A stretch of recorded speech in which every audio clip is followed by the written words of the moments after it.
station d'épuration de Procter Creeks gère 136 000 m3 de boue par jour. Une fois traitées, les eaux provenant de la station sont rejetées dans la baie de Chesapeake, le plus grand estuaire des États-Unis. La fragilité de ce milieu naturel a conduit les autorités locales à durcir les normes de rejet et imposent désormais un taux d'azote très faible par litre d'eau rejetée. C'est pour satisfaire à ces normes draconiennes et être en avance sur la législation de l'État de Virginie que Procter Creeks a choisi le procédé Meteor IFAS de la filiale américaine de Degremont. Meteor IFAS est un procédé biologique qui s'adresse au traitement des eaux urbaines.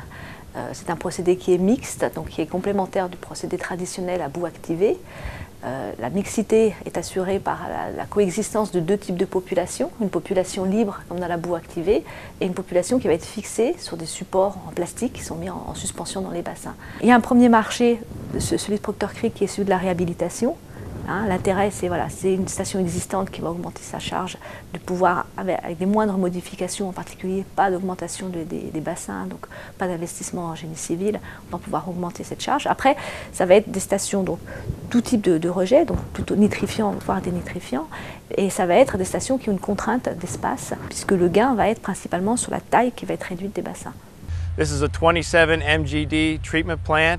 We are currently going through a BNR, Biological Nutrient Removal Project upgrade, and we have selected Infilco Degermont's Meteor IFAS system. We did a pilot test in conjunction with Infilco Degermont to assess the benefits of the IFAS process to our influent. One of the things that came out of that was that we would be able to meet the stringent Chesapeake Bay nutrient limit requirements of 5 milligrams per liter. One of the benefits from the early startup and testing that we've encountered is that we should have an increased capacity of 10 to 15%, which was not engineered or planned on, but will be a benefit in the end.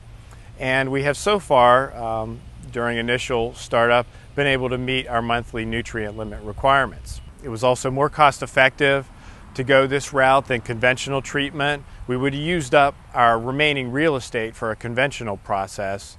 Chesterfield has always been progressive in leading the way in environmental regulations and technologies to meet those regulations, and as such we wanted to be progressive and forward-leaning in choosing Infilco Degermont to lead us in meeting those nitrogen limits.